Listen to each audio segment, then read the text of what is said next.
नमस्कार।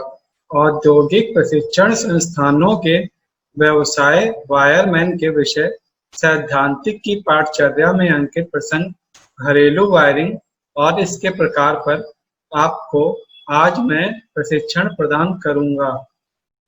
तो वायरिंग और वायरिंग के प्रकार। वायरिंग में सर्वप्रथम आता है वायरिंग का परिचय। विद्युत शक्ति वर्तमान समय में एक मूलभूत आवश्यकता है। विद्युत शक्ति को विद्युत उत्पादन केंद्रों से पारेषण एवं वितरण लाइनों के द्वारा उपयोग स्थल तक लाया जाता है। ये होता है वायरिंग का परिचय। परिचय के बाद अब मैं आपको वायरिंग की परिभाषा बताऊंगा। जब किसी भवन कार्यालय में वायर, स्विच, होल्डर आदि को भारतीय विद्युत अधिनियम के अनुसार लगाकर विद्युत शक्ति का सुरक्षा पूर्वक उपभोग करते हैं तो उसे वायरिंग कहते हैं। अब मैं आपको भारतीय विद्युत अधिनियम में संक्षिप्त में बताऊंगा। वैद्युतिक वायरिंग की स्थापना के संबंध में कुछ नियम बनाए गए हैं जो इस प्रकार हैं। सर्वप्रथम, वैद्युतिक वायरिंग की स्थापना किसी लाइसेंसधारी ठेकेदार से करानी चाहिए। वायरिंग में प्रयुक्त सहायक सामग्री ISI प्रमाणित होनी चाहिए। वायरिंग को लाइट एवं पावर सर्किटों के लिए अलग अलग उप परिपथ बनाने चाहिए। लाइट सर्किट का लोड 800 वाट और पावर सर्किट का लोड 3000 वाट से अधिक नहीं होना चाहिए। इसके लिए हम लोड की गणना वायरिंग करने के पूर्व भी कर लेते हैं। नियंत्रक स्विच बोर्ड की ऊंचाई फर्श से 1.3 मीटर होनी चाहिए और यह प्रवेश द्वार के निकट बाईं ओर स्थापित किया जाना चाहिए। सीलिंग फैन को फर्श से 2.5 मीटर से 3 मीटर के मध्य रखना चाहिए। वायरिंग में प्रयुक्त सभी धात्विक आवरण को आवश्यक रूप से अर्थ करना चाहिए। सभी लाइटों की फर्श से कम ऊंचाई 2.25 मीटर होनी चाहिए। यदि इससे कम ऊंचाई पर हम लाइट लगाते हैं तो फर्श पर रोशनी प्रॉपर नहीं मिल पाती है। अर्धचालक में कोई भी फ्यूज या स्विच संयोजित नहीं करना चाहिए। फ्यूज तथा नियंत्रक युक्तियां सदैव फेज वायर पर ही लगानी चाहिए। ये सभी महत्वपूर्ण विद्युत अधिनियम होते हैं। इसके बाद वायरिंग सिस्टम या वायरिंग प्रणालियां।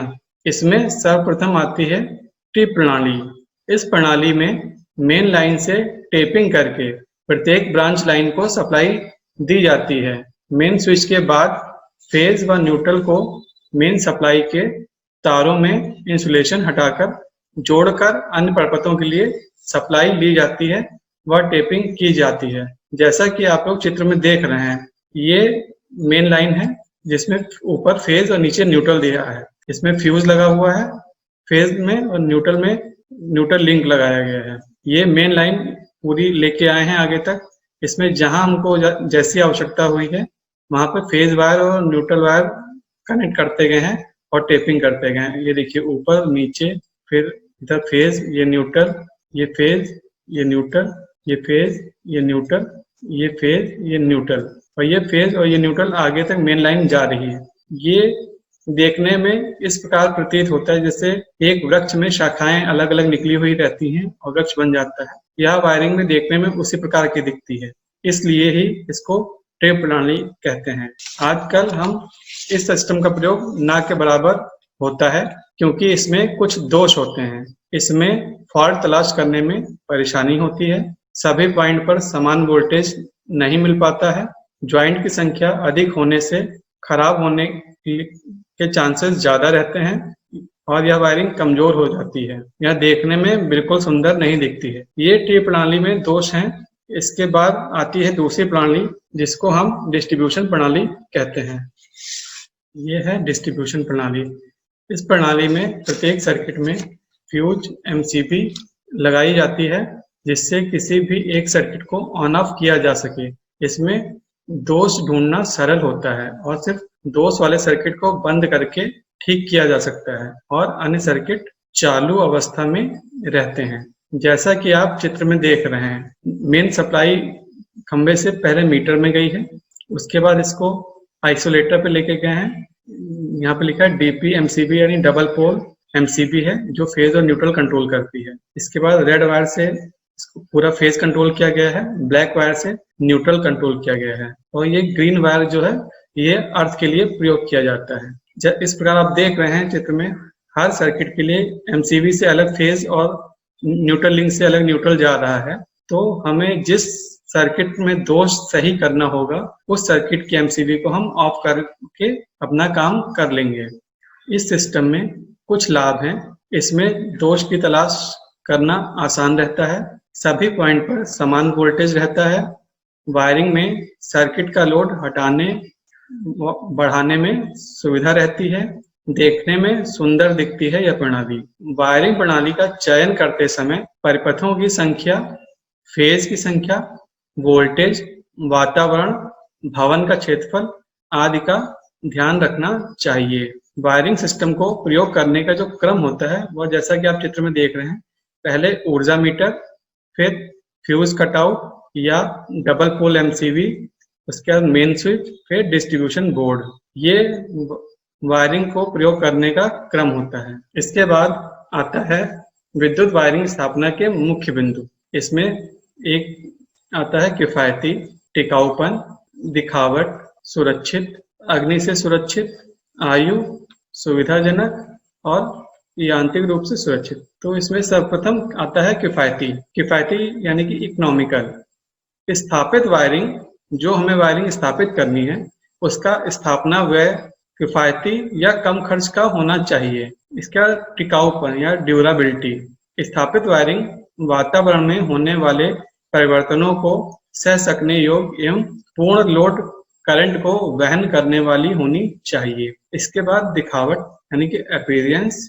स्थापित वायरिंग देखने में सुंदर तथा भवन के निवासियों की आवश्यकता के अनुसार होनी चाहिए। इसके बाद सुरक्षित यानी सेफ।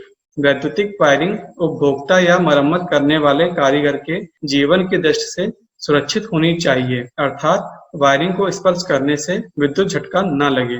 इसके बाद आता है अग्नि से सुरक्षित यानी कि प्रोटेक्टेड अगेंस्ट फायर। स्थापित वायरिंग बाह्य या आंतरिक कारणों, स्पार्किंग के कारण अग्नि से यथासंभव सुरक्षित रहने वाली होनी चाहिए। इसके बाद आयु यानी कि लाइफ। स्थापित वायरिंग की कार्यकारी आयु पर्याप्त लंबी होनी चाहिए। इसके बाद सुविधाजनक यानी कन्वीनियंस। स्थापित वायरिंग ऐसी होनी चाहिए कि आवश्यकता पड़ने पर उसमें सरलता से परिवर्तन एवं परिवर्धन किया जा सके। इसके बाद यांत्रिक रूप से सुरक्षित यानी कि मैकेनिकली प्रोटेक्टेड। स्थापित वायरिंग धात्विक आवरणों की रगड़ से खराब न होने वाली तथा उनके स्पर्श से विद्युत झटका न देने वाली होनी चाहिए। ये होते हैं विद्युत वायरिंग स्थापना के मुख्य बिंदु। जब हमको वायरिंग करवानी होती है तो हम इन सारे पॉइंट्स पे ध्यान देते हुए वायरिंग करवाते हैं। अब मैं आपको बताता हूँ वायरिंग के प्रकार। ये है वायरिंग के प्रकार। इसमें सर्वप्रथम आती है अस्थायी वायरिंग यानी कि टेम्परेरी वायरिंग। जो वायरिंग कुछ समय के लिए की जाती है उसे अस्थायी वायरिंग कहते हैं। इसमें दो टाइप होते हैं, पहला फ्लेक्सिबल वायरिंग और दूसरा क्लीट वायरिंग यानी कि स्थायी वायरिंग। दूसरी होती है परमानेंट वायरिंग। जो वायरिंग मजबूती के साथ अधिक समय के लिए की जाती है उसे स्थायी वायरिंग कहते हैं। इसमें तीन टाइप होते हैं, एक बैटन वायरिंग, दूसरा केसिंग केपिंग वायरिंग और तीसरा कंड्यूट वायरिंग। इस कंड्यूट के दो पार्ट होते हैं, एक सरफेस वायरिंग और एक कंसील्ड वायरिंग। सरफेस वायरिंग वह होती है जो हमको दीवार पर बाहर से दिख रही होती है और कंसील्ड वायरिंग वह वायरिंग होती है जो दीवार के अंदर होती है, ऊपर से प्लास्टर हो जाने के बाद हमको वायरिंग नहीं दिखाई पड़ती है, केवल उसमें होल्डर और स्विच सॉकेट आदि बोर्ड दिखाई पड़ते हैं।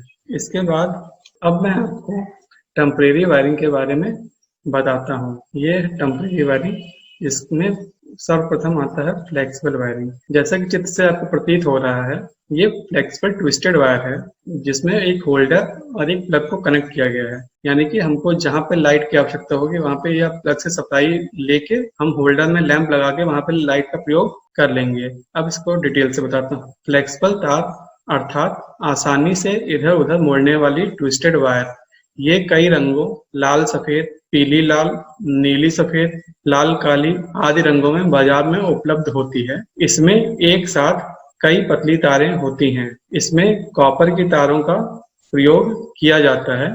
शादियों में या कहीं अस्थायी कार्यों के लिए पेंडेंट होल्डर लटकाना हो या कुछ समय के लिए लाइट डेकोरेशन करना हो, कहीं टेंट लगे हों आदि स्थानों पर पूर्ण रूप से फ्लेक्सिबल तारों की वायरिंग की जाती है। इस प्रकार की वायरिंग को फ्लेक्सिबल वायरिंग कहते हैं। इस वायरिंग का लाभ होते हैं, कुछ हानियां होती हैं, कुछ सावधानियां रखनी चाहिए। तो इसके लाभ हैं, यह शीघ्र स्थापित हो जाती है, वह सस्ती होती है। इसमें हानि जो होती है, इसमें तारों के जोड़ शीघ्र खुल जाने की संभावना रहती है, जिससे तार जल्दी खराब हो जाते हैं।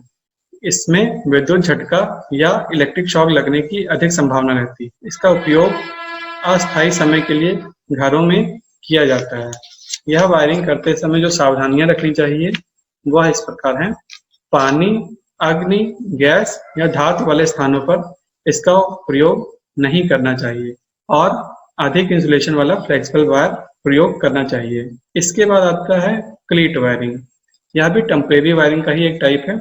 जो आप क्लीट देख रहे हैं, दो खांचे वाली क्लीट है और यह तीन खांचे वाली क्लीट है। इसमें फेज और न्यूट्रल दो बार लेके जाते हैं और तीन खांचे वाले में थ्री फेज सप्लाई का प्रयोग हम करना होता है वायरिंग में, तब हम इस प्रकार की क्लीट का प्रयोग करते थे। लेकिन आजकल यह वायरिंग न के बराबर प्रयोग की जाती है। तो क्लीट वायरिंग पूर्ण रूप से अस्थायी वायरिंग है। ये पोर्सिलिन की क्लीट्स 2 वे, 3 वे, 4 वे आती हैं।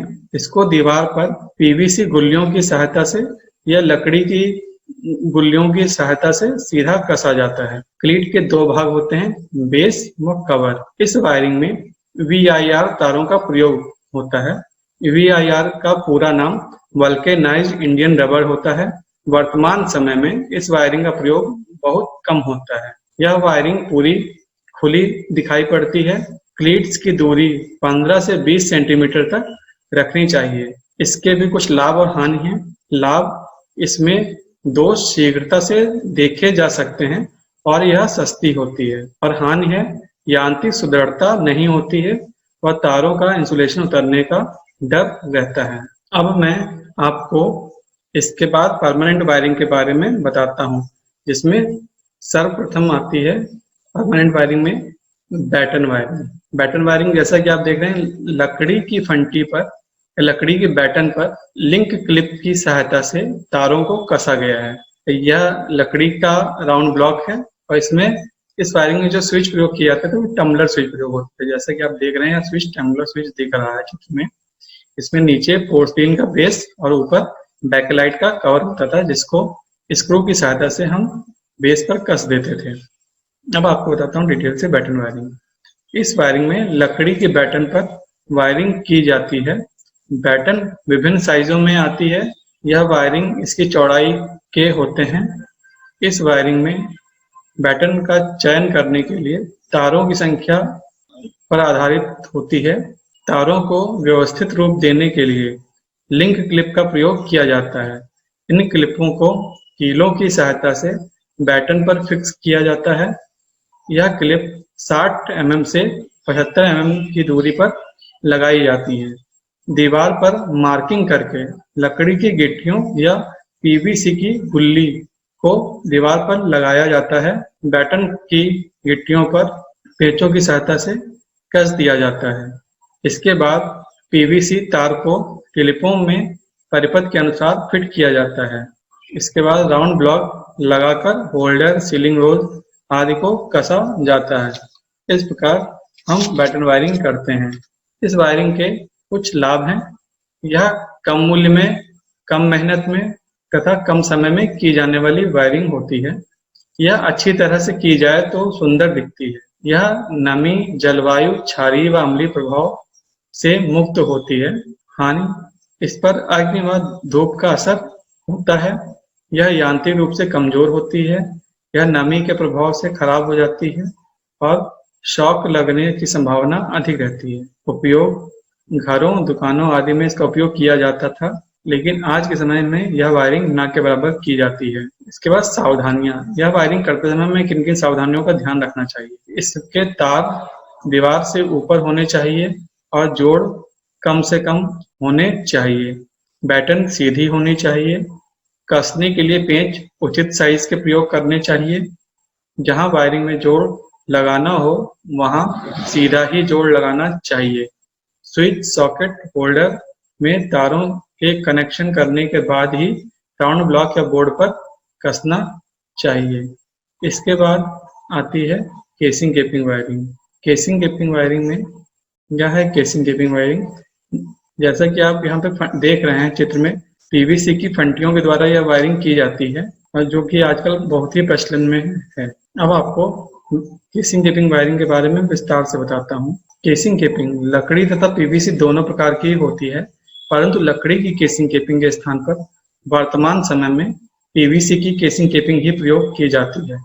इसके ज्वाइंट भी पीवीसी के बने होते हैं।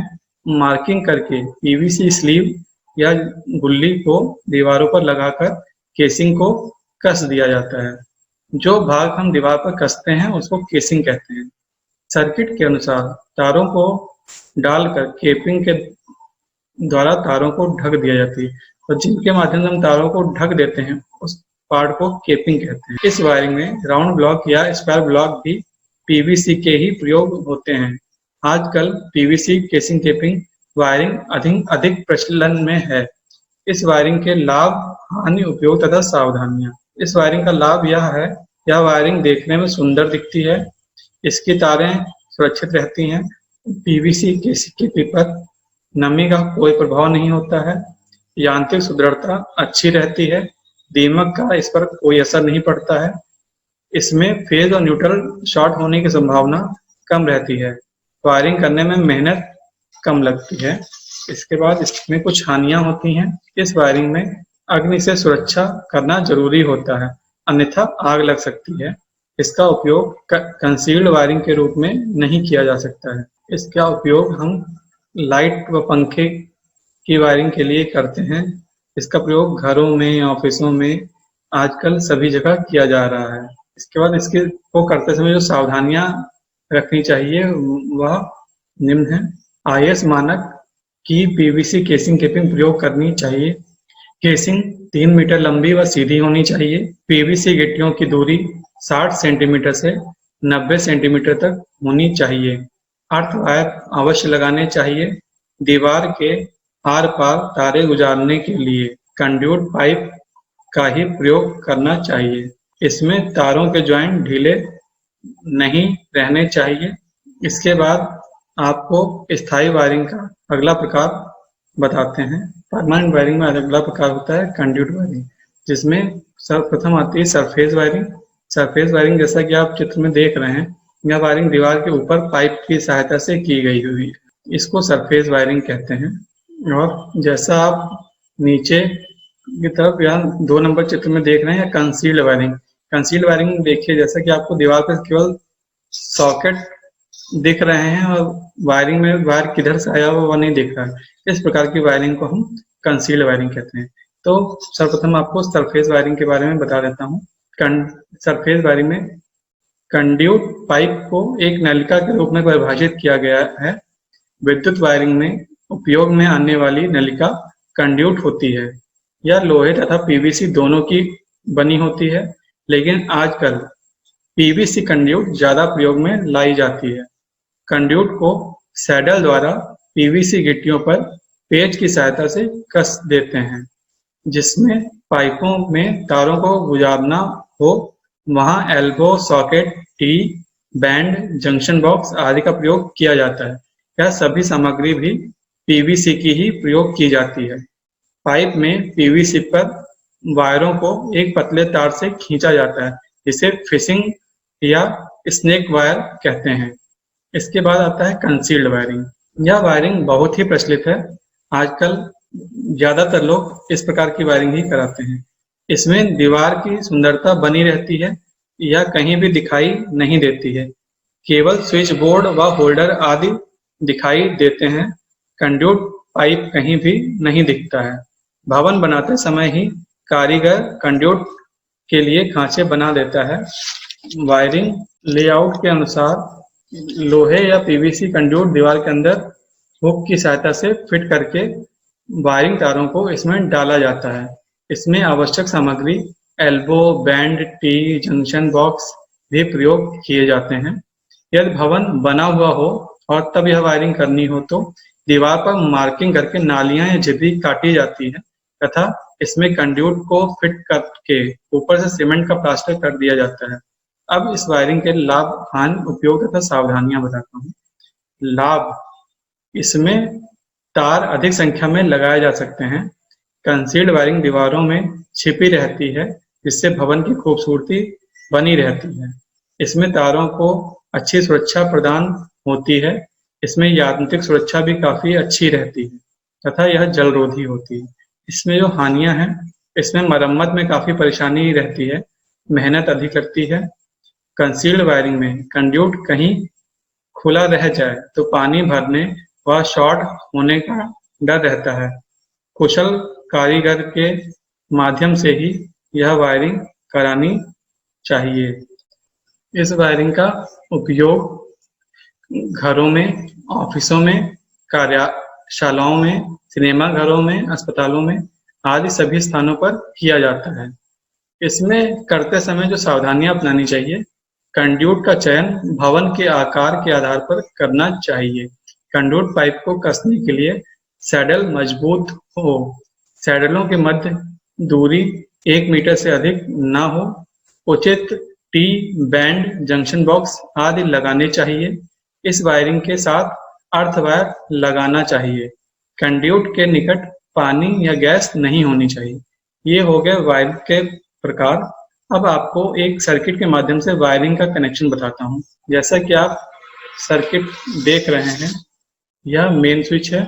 मेन स्विच के बाद में फ्यूज में सप्लाई आई है और ये लाइव वायर है, जिसको फेज के लिए प्रयोग किया गया है। नीचे यह न्यूट्रल वायर दिख रहा है आपको। यह एक ग्रीन कलर का अर्थ वायर दिख रहा है, जिसको यहाँ पे अर्थ के सिंबल से अर्थ बताया गया है। देखिए, ये मेन फेज वायर को ये 3 स्विच लगाए गए हैं। इसमें 2 लैंप के लिए हैं और एक फैन के लिए है। देखिए, और उपकरण को चलाने के लिए जो सबसे आवश्यक होता है, किसी भी उपकरण में फेज और न्यूट्रल का पहुंचना। तो यहाँ पे ये लैंप आप देख रहे हैं, लैंप में ये देखिए ये फेज आया है या न्यूट्रल आया है। फेज यहाँ स्विच के माध्यम से आया है, क्योंकि स्विच हमेशा फेज वायर में लगाते हैं। न्यूट्रल यहाँ पे लैंप को डायरेक्ट दिया गया है।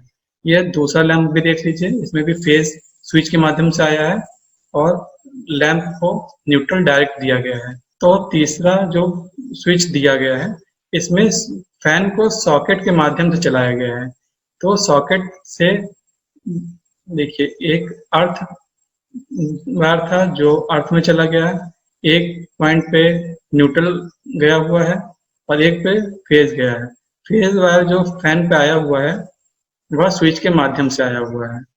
इस प्रकार किसी भी उपकरण को चलाने के लिए अगर वह सिंगल फेज उपकरण है तो उसको बस फेज और न्यूट्रल पहुंचाना होता है और फेज स्विच के माध्यम से और न्यूट्रल डायरेक्ट पहुंचा के हम सर्किट को चालू करके। तो आज हमने आपको जो जो बताया है उसका रिवीजन कर लेते हैं एक बार। सबसे पहले हमने आपको इंट्रोडक्शन बताया, यानी ये परिचय। तो उसके बाद आपको वायरिंग परिभाषा बताई। उसके बाद वायरिंग सिस्टम बताया, या 2 प्रकार के बताए थे आपको, ट्री सिस्टम और डिस्ट्रीब्यूशन सिस्टम। इसके बाद एस्टेब्लिशमेंट ऑफ वायरिंग के मेन पॉइंट्स बताया आपको, यानी कि वायरिंग स्थापना के मुख्य बिंदु। इसमें मैंने आपको किफायती, टिकाऊ, आयु, सुरक्षित, अग्नि से सुरक्षित, यांत्रिक सुरक्षा, इस पॉइंट के बारे में बताया था। इसके बाद हमने आपको टाइप्स ऑफ वायरिंग बताई। वायरिंग 2 टाइप की होती है, एक टेम्परेरी वायरिंग और परमानेंट वायरिंग। टेम्परेरी वायरिंग में 2 टाइप होते हैं, फ्लेक्सिबल वायरिंग और प्लेट वायरिंग। और परमानेंट वायरिंग में 3 टाइप होते हैं, बैटन वायरिंग, केसिंग केपिंग वायरिंग और conduit pipe wiring. Conduit pipe wiring में भी 2 टाइप होते हैं, एक सरफेस वायरिंग जो दीवार की ऊपरी सतह पे होती है वो सरफेस वायरिंग होती है, और एक होती है कंसील्ड वायरिंग, जो दीवार के अंदर होती है वो होती है कंसील्ड वायरिंग। इसके बाद हमने आपको एक वायरिंग सर्किट डायग्राम के सहायता से बताया कि कनेक्शन कैसे करते हैं वायरिंग करते समय, और इसके बारे में और अधिक जानकारी के लिए आप अरिहंत पब्लिकेशन की इलेक्ट्रिशियन थ्योरी बुक का अध्ययन कर सकते हैं या एम.एल. अनवानी के इलेक्ट्रिशियन थ्योरी बुक का अध्ययन कर सकते हैं। और ज़्यादा जानकारी के लिए www.bharatskills.gov.in पर जाकर भी आप जानकारी प्राप्त कर सकते हैं। आज मैंने घरेलू वायरिंग और इसके प्रकार पर आपको प्रशिक्षण प्रदान किया है। आशा है आपको यह प्रशिक्षण भविष्य हेतु मददगार होगा। धन्यवाद।